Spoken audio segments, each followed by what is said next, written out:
মোৰ প্ৰিয় দেশবাসী নমস্কাৰ মন কী বাতলৈ আপোনাক স্বাগতম সমগ্ৰ দেশতে এতিয়া উৎসৱৰ উল্লাস আমি সকলোৱে কেইদিনমান আগতে দীপাৱলী উদযাপন কৰিছিলো আৰু বৰ্তমান বৃহৎ সংখ্যক লোক ছঠ পূজাত ব্যস্ত ঘৰত ঠেকুৱা প্ৰস্তুত কৰিছে ঠায়ে ঠায়ে ঘাটসমূহ সজোৱা হৈছে বজাৰবোৰত উখল-মাখল পৰিৱেশ সকলো ঠাই যেন হৈ পৰিছে বিশ্বাস আত্মীয়তা আৰু পৰম্পৰাৰ সংগমস্থল ছঠৰ উপবাস পালন কৰা মহিলাসকলে যি সমৰ্পণ আৰু নিষ্ঠাৰ মনোভাৱেৰে এই উৎসৱৰ বাবে প্ৰস্তুতি চলায় সেয়া অতি প্ৰেৰণাদায়ক বন্ধুসকল ছঠৰ এই মহোৎসৱ সংস্কৃতি প্ৰকৃতি আৰু সমাজৰ মাজত থকা গভীৰ ঐক্যৰ প্ৰতিফলন সমাজৰ প্ৰতিটো শ্ৰেণীৰ লোক ছঠৰ ঘাটত একেলগে থিয় হয় এই দৃশ্যটো ভাৰতৰ সামাজিক একতাৰ আটাইতকৈ সুন্দৰ উদাহৰণ দেশ বা বিশ্বৰ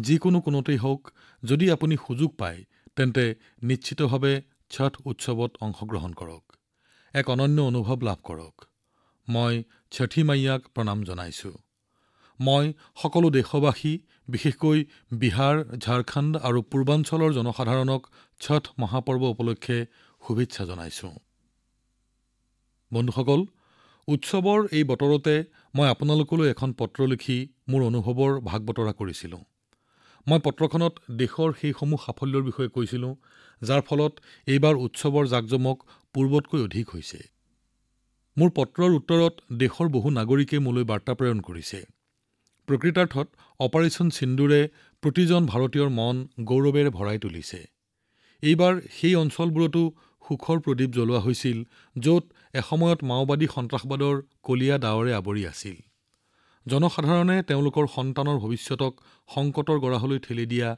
মাওবাদী সন্ত্ৰাসবাদক সমূলি উৎখাত কৰিব বিচাৰে জিএছটি সঞ্চয় উৎসৱক লৈ জনসাধাৰণৰ মাজত যথেষ্ট উৎসাহ উদ্দীপনাই বিৰাজ কৰিছে এইবাৰৰ উৎসৱত আন এটা আনন্দদায়ক কথা পৰিলক্ষিত হৈছে বজাৰত থলুৱা সামগ্ৰীৰ ক্ৰয় যথেষ্ট বৃদ্ধি পাইছে জনসাধাৰণে মোলৈ পঠোৱা বাৰ্তাবোৰত উল্লেখ কৰিছে এইবাৰ তেওঁলোকে কি থলুৱা বস্তু ক্ৰয় কৰিছে বন্ধুসকল মই মোৰ পত্ৰখনত খোৱা তেলৰ ক্ষেত্ৰত 10% হ্ৰাস কৰাৰ আগ্ৰহ ব্যক্ত কৰিছিলো এই ক্ষেত্ৰতো জনসাধাৰণে অতি ইতিবাচক মনোভাৱ ব্যক্ত কৰিছে বন্ধুসকল স্বচ্ছতা আৰু স্বচ্ছতাৰ বাবে কৰা প্ৰয়াসৰ বিষয়েও বহুতো বাৰ্তা লাভ কৰিছো মই আপোনালোকক দেশৰ ভিন্ন চহৰৰ এনে কিছু কাহিনী অৱগত কৰিব বিচাৰো যিবোৰ অতি প্ৰেৰণাদায়ক ছত্তীশগড়ৰ অম্বিকাপুৰত চহৰখনৰ পৰা প্লাষ্টিকৰ আৱৰ্জনা নিষ্কাশন কৰাৰ বাবে এক অনন্য পদক্ষেপ গ্ৰহণ কৰা হৈছে অম্বিকাপুৰত আছে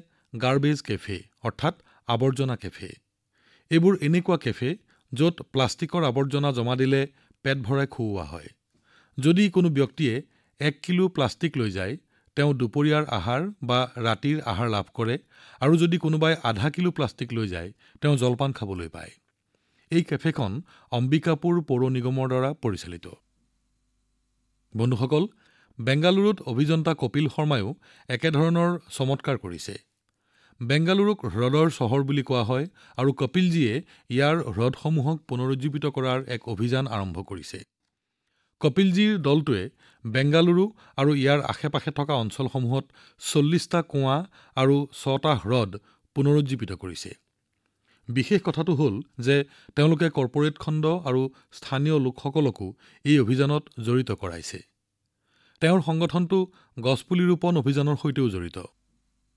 বন্ধুসকল অম্বিকাপুৰ আৰু বেংগালুৰু এই প্ৰেৰণাদায়ক উদাহৰণে প্ৰতীয়মান কৰে যে যেতিয়া কিবা এটা কৰিবলৈ মনেৰে সিদ্ধান্ত লোৱা হয় তেতিয়া পৰিৱৰ্তন অৱশ্যম্ভাৱী বন্ধুসকল মই আপোনালোকক পৰিৱৰ্তনৰ আন এটা প্ৰচেষ্টাৰ বিষয়ে ক'ব বিচাৰিছো আপোনালোক সকলোৱে জানে যে যিদৰে পাহাৰ আৰু সমতল ভূমিত জংঘল থাকে সেই জংঘলে মাটিখিনি ধৰি ৰাখে ঠিক তেনেদৰে সাগৰৰ পাৰত থকা মেংগ্ৰোভ অৰ্থাৎ জলাহভূমিৰো একেধৰণৰ গুৰুত্ব থাকে জলাহভূমি সাগৰৰ লুণীয়া পানী আৰু জলাশয় ভূমিত বৃদ্ধি পায় আৰু সামূহিক পৰিৱেশ তন্ত্ৰৰ ই এক গুৰুত্বপূৰ্ণ অংশ ছুনামি বা ঘূৰ্ণীবতাহৰ দৰে দুৰ্যোগৰ ক্ষেত্ৰত এই জলাহভূমি অতি সহায়ক বুলি প্ৰমাণিত হয় বন্ধুসকল জলাহভূমিৰ এই গুৰুত্ব উপলব্ধি কৰি গুজৰাটৰ বন বিভাগে এক বিশেষ অভিযান আৰম্ভ কৰিছে 5 বছৰ পূৰ্বে বন বিভাগৰ দলটোৱে আহমেদাবাদৰ ওচৰৰ ধলেৰাত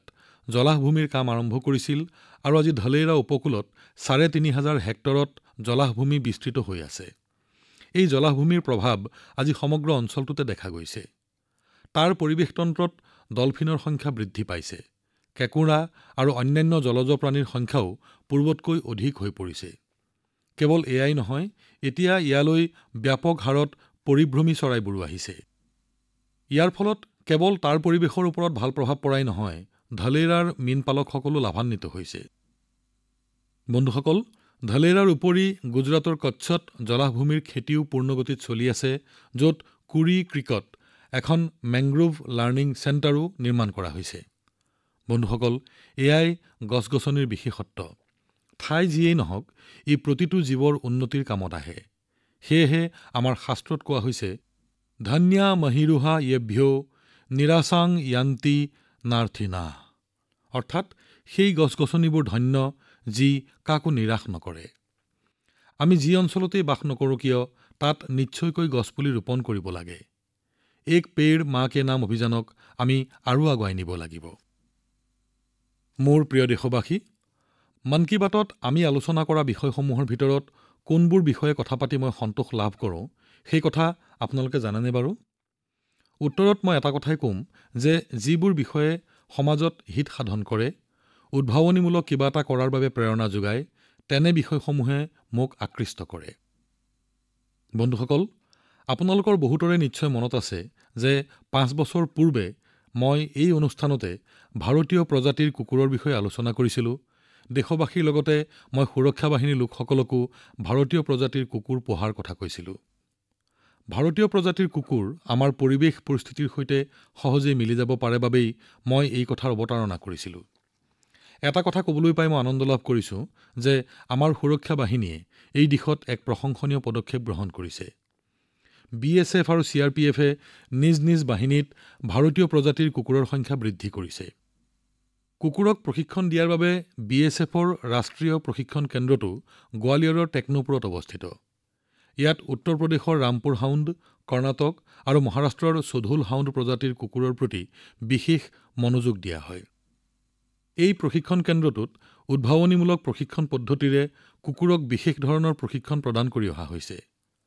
ভাৰতীয় প্ৰজাতিৰ কুকুৰৰ বাবে নতুনকৈ প্ৰশিক্ষণ কাৰ্যাৱলী প্ৰস্তুত কৰা হৈছে, যাতে কুকুৰবোৰৰ অনন্য শক্তিৰ চিনাকি লাভ কৰিব পৰা যায়। বেংগালুৰুত থকা CRPFৰ কুকুৰ প্ৰশিক্ষণ কেন্দ্ৰত মুংগলেছ, সোধুল হাউণ্ড, কোম্বাই আৰু পাণ্ডিকৰ্ণা জাতীয় ভাৰতীয় প্ৰজাতিৰ কুকুৰৰ প্ৰশিক্ষণ দি থকা হৈছে। বন্ধুসকল, বিগত বৰ্ষত লক্ষ্ণৌত all India police duty meet অনুষ্ঠিত হৈছিল। সেই সময়ত ৰিয়া নামৰ এজনী কুকুৰৰ প্ৰতি সকলোৰে দৃষ্টি নিবদ্ধ হৈছিল। ৰিয়া আছিল BSFে প্ৰশিক্ষণ দিয়া সোধুল হাউণ্ড। ৰিয়াই বিদেশী প্ৰজাতিৰ কেইবাটাও কুকুৰক হৰুৱাই প্ৰথম পুৰস্কাৰ লাভ কৰিবলৈ সক্ষম হৈছিল। বন্ধুসকল, এতিয়া BSFে নিজৰ কুকুৰবোৰৰ বিদেশী নাম সলাই ভাৰতীয় নাম ৰখাৰ পৰম্পৰা আৰম্ভ কৰিছে। আমাৰ দেশী প্ৰজাতিৰ কুকুৰে অদ্ভুত সাহস দেখুৱাইছে। বিগত বৰ্ষত ছত্তীশগড়ত মাওবাদী অধ্যুষিত অঞ্চলত CRPFৰ তালাচীৰ সময়ত এটা দেশী প্ৰজাতিৰ কুকুৰে 8 কিলোগ্ৰাম বিস্ফোৰক সামগ্ৰী উদ্ধাৰ কৰিছিল। BSF আৰু CRPFে এই দিশত কৰি থকা প্ৰয়াসৰ বাবে মই তেওঁলোকক অভিনন্দন জনাইছোঁ। মই 31 অক্টোবৰৰ দিনটোলৈও বাট চাই আছো। এই দিনটো লৌহ পুৰুষ চৰ্দাৰ পেটেলৰ জন্ম দিৱস। এই উপলক্ষত গুজৰাটৰ একতা নগৰৰ ষ্টেচ্যু অৱ ইউনিটিৰ সমীপত এক বিশেষ সমাৰোহৰো আয়োজন কৰা হৈছে। ইয়াত আমাৰ ভাৰতীয় প্ৰজাতিৰ কুকুৰৰ সামৰ্থ্যও প্ৰদৰ্শিত হ'ব। আপোনালোকেও সময় সুবিধা মিলিলে যাতে এই অনুষ্ঠান চাবলৈ আহে। মোৰ প্ৰিয় দেশবাসী, চৰ্দাৰ পেটেল ডাঙৰীয়াৰ 150 বছৰীয়া জন্মদিৱস সমগ্ৰ দেশৰ বাবেই এটা বিশেষ দিন। চৰ্দাৰ পেটেল আধুনিক সময়ৰ আমাৰ ৰাষ্ট্ৰৰ মহান ব্যক্তিসকলৰ মাজৰ অন্যতম। তেওঁৰ বিশাল ব্যক্তিত্বত একেলগে অনেক গুণ সমাহিত হৈ আছে। তেওঁ এগৰাকী অত্যন্ত প্ৰতিভাশালী ছাত্ৰও আছিল। ভাৰত আৰু ব্ৰিটেইন দুয়ো ঠাইতে পঢ়াত তেওঁ অভূতপূৰ্ব সাফল্য লাভ কৰিছিল। তেওঁ নিজৰ সময়ৰ আটাইতকৈ সফল অধিবক্তাৰূপেও পৰিচিত আছিল। তেওঁ ওকালতি কৰিও নাম কৰিব পাৰিলেহেঁতেন, কিন্তু গান্ধীজীৰ দ্বাৰা প্ৰভাৱিত হৈ তেওঁ নিজকে স্বাধীনতা আন্দোলনৰ প্ৰতি সমৰ্পিত কৰিলে। খেৰা সত্যাগ্ৰহৰ পৰা বোৰছট সত্যাগ্ৰহলৈকে তেওঁ ভাগ লোৱা অনেক আন্দোলনৰ কথা আজিও স্মৰণ কৰা হয়। আহমেদাবাদ পৌৰ নিগমৰ পৌৰপতি ৰূপে তেওঁৰ কাৰ্যকালটো আছিল এক ঐতিহাসিক কাৰ্যকাল। তেওঁ স্বচ্ছতা আৰু সুশাসনক সৰ্বোচ্চ স্থান দিছিল। উপ-প্ৰধানমন্ত্ৰী আৰু গৃহমন্ত্ৰী ৰূপে তেওঁ কৰা কাৰ্যৰ বাবে আমি সকলোৱে সদায় তেওঁৰ ওচৰত ঋণী হৈ থাকিম। বন্ধুসকল, চৰ্দাৰ পেটেলে ভাৰতৰ গণতন্ত্ৰৰ ভেটিটোও শক্তিশালী ৰূপত গঢ়ি তুলিছিল। দেশৰ একতা আৰু অখণ্ডতাৰ বাবে অনন্য প্ৰয়াস কৰিছিল। অহা ৩১ অক্টোবৰৰ দিনটোত চৰ্দাৰ পেটেলৰ জন্মদিৱসত দেশত হ'ব লগা একতাৰ দৌৰত আপোনালোক সকলোৱে ভাগ লোৱাটো মই একান্তভাৱে কামনা কৰোঁ। আমাৰ একতা যাতে অধিক শক্তিশালী হয়, সেইবাবে এই দৌৰ যুৱ চেতনাৰ এটা উপলক্ষ হোৱা উচিত। ভাৰতবৰ্ষক একতাৰ দোলেৰে বন্ধা এইগৰাকী মহান ব্যক্তিলৈ এয়াই হ'ব আমাৰ প্ৰকৃত শ্ৰদ্ধাঞ্জলি। মোৰ প্ৰিয় দেশবাসী, চাহৰ সৈতে মোৰ সম্পৰ্কৰ কথা আপোনালোক সকলোৱে জানেই, কিন্তু আজিৰ মন কী বাতত কফিৰ বিষয়ে কিছু আলোচনা কৰোঁ। আপোনালোকৰ নিশ্চয় মনত আছে যে যোৱা বছৰ মই অৰাকু কফিৰ বিষয়ে কৈছিলোঁ। ওড়িশাৰ কেইগৰাকীমান লোকে মোক কোৰাপুট কফিৰ বিষয়ে জনালে। চিঠিৰে মোক জনালে মন কী বাতত যাতে কোৰাপুট কফিৰ বিষয়ে আলোচনা কৰোঁ। বন্ধুসকল, মোক কোৱা হ'ল যে কোৰাপুট কফিৰ সোৱাদেই কেৱল অপূৰ্ব নহয়, সোৱাদৰ লগতে এই কফিৰ খেতিৰ জৰিয়তে তেওঁলোকৰ আয়ু বৃদ্ধি কৰিছে। কোৰাপুটৰ কিছুসংখ্যক লোকৰ কোৰাপুট কফিৰ খেতি কৰাটো এক আৱেগ হৈ পৰিছে। কৰ্পোৰেট খণ্ডৰ ভাল চাকৰি পৰিত্যাগ কৰি তেওঁলোকে এই কফিৰ খেতি কৰিবলৈ লৈছে আৰু সফলতাৰ মুখো দেখিছে। ইয়াৰ ভিতৰত বহুকেইগৰাকী মহিলাও আছে, যিকেইগৰাকীৰ জীৱনলৈ এই কফিয়ে এক সুখকৰ পৰিৱৰ্তন আনিছে। কফিৰ পৰা তেওঁলোকৰ সন্মান আৰু সমৃদ্ধি দুয়োটাই বৃদ্ধি পাইছে। সেয়েহে সঁচাকৈয়ে কোৱা হয়, কোৰাপুট কফি অত্যন্ত সুস্বাদু। প্ৰকৃতাৰ্থত এয়া ওড়িশাৰ গৌৰৱ। বন্ধুসকল, আজি বিশ্বত ভাৰতৰ কফি জনপ্ৰিয় হৈ উঠিছে। কৰ্ণাটকৰ চিকমংগলুৰু, কুৰ্গ আৰু হাছান, তামিলনাডুৰ পুলনি, চেওৰাই, নীলগিৰি আৰু আন্নামালাই, কৰ্ণাটক-তামিলনাডু সীমান্তৰ বিলিগিৰি ক্ষেত্ৰ, কেৰালাৰ ৱাইনাৰ, শ্ৰাৱণকোৰ আৰু মালাবাৰ, এই অঞ্চলবোৰৰ কফিৰ সোৱাদ বেলেগ বেলেগ হোৱাৰ বাবে ভাৰতত উৎপাদিত কফিৰ বৈচিত্ৰ্য বহু বেছি। ভাৰতীয় কফিৰ মান বিশ্বত সৰ্বজনবিদিত। সেয়েহে কফিপ্ৰেমীসকলে কয়, ভাৰতৰ কফি বিশ্বৰ সৰ্বোৎকৃষ্ট। এই কফি ভাৰতে তৈয়াৰ কৰে আৰু বিশ্বই উপভোগ কৰে। মোৰ প্ৰিয় দেশবাসী, আজিৰ অনুষ্ঠানত এটি হৃদয়স্পৰ্শী বিষয়ৰ অৱতাৰণা কৰিব খুজিছো। আমাৰ ৰাষ্ট্ৰগীত বন্দে মাতৰম। এই প্ৰথম শব্দটোৱেই আমাৰ মনলৈ মা ভাৰতীৰ বাৎসল্য প্ৰেমৰ অনুভূতি কঢ়িয়াই আনে। বিপদৰ মুখামুখি হলে বন্দে মাতৰম ধ্বনিয়ে ১৪০ কোটি ভাৰতীয়ৰ মন একতাৰ দোলেৰে বান্ধি পেলায়। বন্দে মাতৰম গীতটোৰ জৰিয়তে ৰচয়িতা বংকিম চন্দ্ৰ চট্টোপাধ্যায়ে বহু শতিকাৰ দাসত্বৰ বান্ধোন শিথিল কৰি তোলা ভাৰতীয় জনগণৰ অন্তৰত নতুন প্ৰাণ সঞ্চাৰ কৰিছিল। ১৯ শতিকাত ৰচিত এই গীতটোত হাজাৰ বছৰ পুৰণি ভাৰতীয় চেতনা নিহিত হৈ আছে। বেদত এই চেতনা বৰ্ণিত হৈছে এনেদৰে: মাতা ভূমি পুত্ৰৌ অহং পৃথিৱ্যা, অৰ্থাৎ পৃথিৱী মাতৃ, মই তেওঁৰ সন্তান। বংকিম চন্দ্ৰ মহোদয়ে বন্দে মাতৰম ৰচনা কৰি মাতৃভূমি আৰু তেওঁৰ সন্তানৰ মাজৰ সম্পৰ্কক এটা মন্ত্ৰৰ ৰূপ প্ৰদান কৰিলে। মই এই বিষয়টো উত্থাপন কৰাৰ কাৰণ হৈছে, অহা ৭ নৱেম্বৰত আমি এই গীত ৰচনাৰ ১৫০ বৰ্ষপূৰ্তি উদযাপন কৰিম।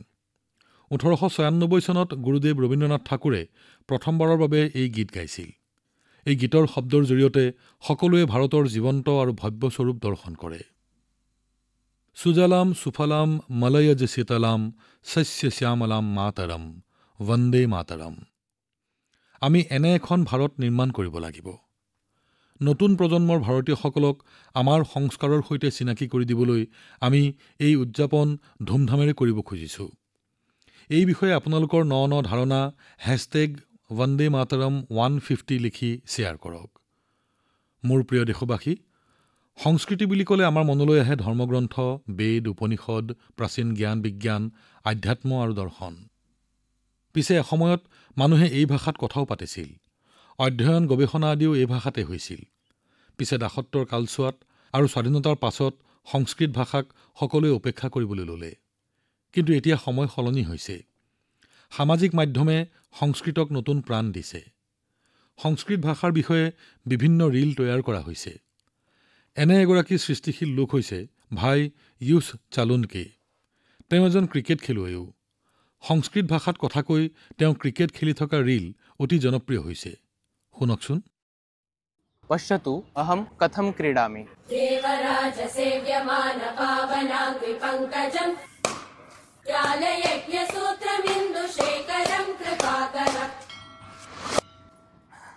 प्रातः नूतनं कन्दुकं गृह्णातु।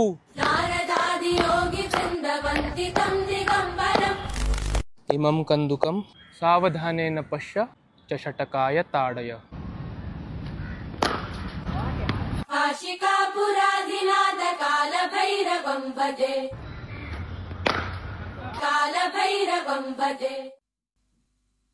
বন্ধুসকল, কমলা আৰু জাহ্নৱী এওঁলোক দুগৰাকীৰ কামো অনন্য। এই দুগৰাকী ভগ্নীয়ে আধ্যাত্মিকতা, দৰ্শন আৰু সংগীত বিষয়ত কণ্টেণ্ট প্ৰস্তুত কৰে।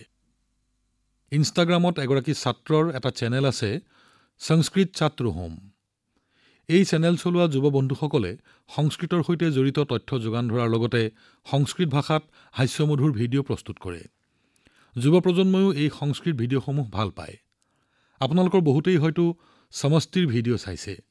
সমষ্টিয়ে সংস্কৃত ভাষাতেই নিজৰ গীতসমূহ বিভিন্ন ধৰণেৰে প্ৰস্তুত কৰে। আৰু এজন যুৱক আছে, ভাৱেশ ভীমনাথনী। ভাৱেশে সংস্কৃত শ্লোক, আধ্যাত্মিক দৰ্শন আৰু সিদ্ধান্তৰ বিষয়ে কথা কয়। বন্ধুসকল, ভাষা হৈছে কোনো এক সভ্যতাৰ মূল্য আৰু পৰম্পৰাৰ বাহক। সংস্কৃত ভাষাই বহু হেজাৰ বছৰ ধৰি এই কৰ্তব্য পালন কৰি আহিছে। এয়া সঁচাকৈয়ে সুখৰ বিষয় যে এতিয়া সংস্কৃতৰ বাবেই বহু যুৱকে এই কৰ্তব্য পালন কৰি আছে। প্ৰিয় দেশবাসী, মই এতিয়া আপোনালোকক অতীতলৈ উভতাই লৈ যাম। আপোনালোকে কল্পনা কৰক ২০ শতিকাৰ প্ৰথম খণ্ডলৈ, যেতিয়া দূৰ দিগন্তলৈ কোনেও স্বাধীনতাৰ আশাও কৰা নাছিল। সমগ্ৰ ভাৰতত ইংৰাজসকলে শোষণৰ সকলো সীমা পাৰ কৰিছিল। সেই সময়ত হায়দৰাবাদৰ দেশভক্তসকলৰ বাবে দমন নীতি আৰু ভয়াৱহ আছিল। তেওঁলোক ক্ৰূৰ আৰু নিৰ্দয়ী নিজামসকলৰ অত্যাচাৰ সহ্য কৰিবলৈ বাধ্য আছিল।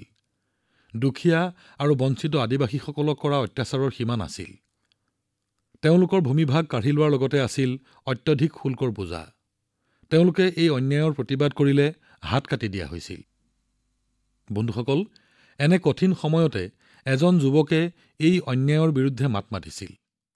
আজি এটা বিশেষ কাৰণত সেই যুৱকজনৰ বিষয়ে মই কৈছো। তেওঁৰ নাম উল্লেখ কৰাৰ আগতে মই তেওঁৰ সাহসৰ কথা আপোনালোকক কম। বন্ধুসকল, সেই সময়ত নিজামৰ বিৰুদ্ধে এটা শব্দ কোৱাটো অপৰাধ আছিল। সেইজন যুৱকে ছিদ্দিকী নামৰ নিজামৰ এজন কৰ্মচাৰীক মুকলি প্ৰত্যাহ্বান জনাইছিল।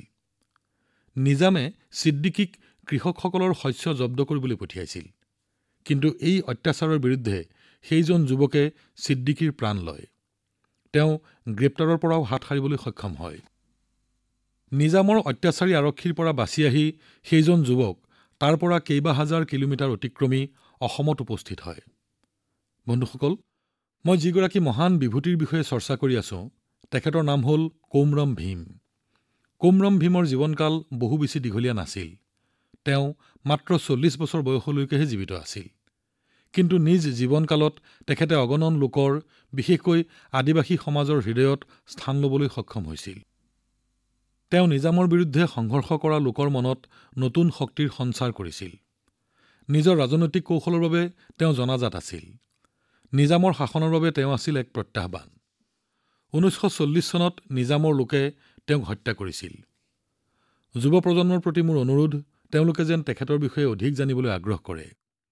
কোমৰম ভীমজীলৈ মোৰ বিনম্ৰ শ্ৰদ্ধাঞ্জলি যাচিলো। তেখেত চিৰদিনলৈ সকলোৰে অন্তৰত থাকক। বন্ধুসকল, অহা মাহৰ ১৫ তাৰিখে আমি জনজাতীয় গৌৰৱ দিৱস পালন কৰিম। এয়া ভগৱান বিৰচা মুণ্ডাৰ জয়ন্তীৰ শুভক্ষণ। মই ভগৱান বিৰচা মুণ্ডাক শ্ৰদ্ধাঞ্জলি জ্ঞাপন কৰিছো। দেশৰ স্বাধীনতাৰ বাবে আদিবাসী সম্প্ৰদায়ৰ অধিকাৰৰ বাবে তেখেতৰ কৰ্মৰাজি অতুলনীয়। মোৰ বাবে এয়া সৌভাগ্যৰ কথা যে মই ঝাৰখণ্ডত ভগৱান বিৰচা মুণ্ডাৰ গাঁও উলিহাটলৈ যোৱাৰ সুযোগ পাইছিলো। মই তাৰ ভূমিত মূৰ দোৱাই সেৱা কৰিছিলো। ভগৱান বিৰচা মুণ্ডা আৰু কোমৰম ভীমৰ দৰে আমাৰ আদিবাসী সম্প্ৰদায়তো বহু মহান লোকে জন্মগ্ৰহণ কৰিছে। মই অনুৰোধ কৰোঁ আপোনালোকে তেওঁলোকৰ বিষয়ে যেন নিশ্চয়কৈ পঢ়ে। মোৰ প্ৰিয় দেশবাসী, মন কী বাতলৈ আপোনালোকে প্ৰেৰণ কৰা বহু বাৰ্তা মই পাওঁ। বহু লোকে বাৰ্তাত নিজৰ আশে-পাশে থকা প্ৰতিভাশালী ব্যক্তিৰ কথা কয়। মই পঢ়ি সুখী হওঁ যে আমাৰ সৰু সৰু চহৰ, গাঁও তথা চুবুৰীতো নতুন নতুন ধাৰণাৰে বহু কাম হৈ আছে। যদি আপুনি এনে ব্যক্তি বা গোটৰ বিষয়ে গম পায় যিসকল সেৱাৰ মনোভাৱেৰে সমাজ সংস্কাৰৰ কামত জড়িত হৈ আছে, তেনেহ'লে মোক নিশ্চয় জনাব। মই আপোনালোকৰ বাৰ্তাৰ বাবে সদায় অপেক্ষা কৰিম। অহা মাহত মন কী বাতৰ অন্য এটি খণ্ডত কিছু নতুন বিষয়ৰ সৈতে লগ পাম। আজিলৈ বিদায় লৈছো। আপোনালোক সকলোকে বহুত বহুত ধন্যবাদ। নমস্কাৰ।